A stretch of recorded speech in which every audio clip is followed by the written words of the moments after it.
Words bubble up like soda pop. New anime film out on Netflix. It's a small slice of life teenage drama story. Begins with two main characters meeting by accident and grabbing each other's phones by mistake, which then leads to them having to meet again and exchange them back. Cherry is an introverted boy, always with his headphones on, never really talking to other people if he can avoid it.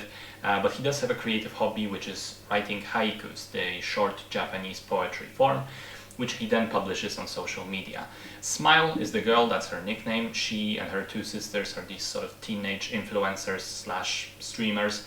And she used to be the cutest one, but recently she became very self-conscious of her big front teeth and the fact that she's wearing braces to remedy that. So she starts to also wear a surgical mask to hide that. These two befriend each other, and then that quickly begins to grow into something more as they also get involved in a search for a long-lost vinyl record that apparently means a whole lot to an elderly guy that they both know. So there are echoes of the works of Makoto Shinkai in here. I also thought that there are some faint traces of the atmosphere of Steins Gate, especially in the beginning, with the summer feel and the sound of cicadas and the group of extravagant friends hanging around the shopping mall all the time. The animation style is quite unique because it uses these oversaturated images, very pastel colors to the point that it almost looks unnatural, but I kind of liked it. And the thing is, overall, it's not a bad film, but I have to say I expected something more. I wanted it to draw me in and to wow me with something. But the storyline is pretty by the book. It doesn't really do anything innovative or fresh. In fact, it's very predictable down to the big emotional climax at the very end of the film. And also there are significant plot points which rely heavily on characters not communicating clearly to each other, which is a writing trope that I particularly hate.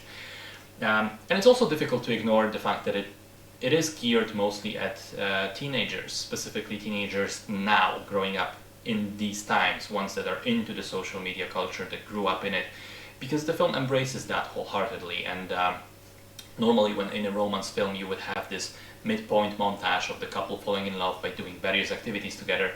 In here, we see them chat through their phones, watch each other's content, and send likes and hearts, which, you know, maybe I'm too old for this shit, but I found it a bit cringy and a bit more sad, to be honest, to realize that this is what reality looks like nowadays for many people. So I don't think it's necessarily a bad movie, not by any stretch, but it's definitely not for me. And I found it difficult to relate to, which is why I found it pretty average in general. But hey, if you're younger and like these low-stakes, sweet teenage romances, go ahead and check it out.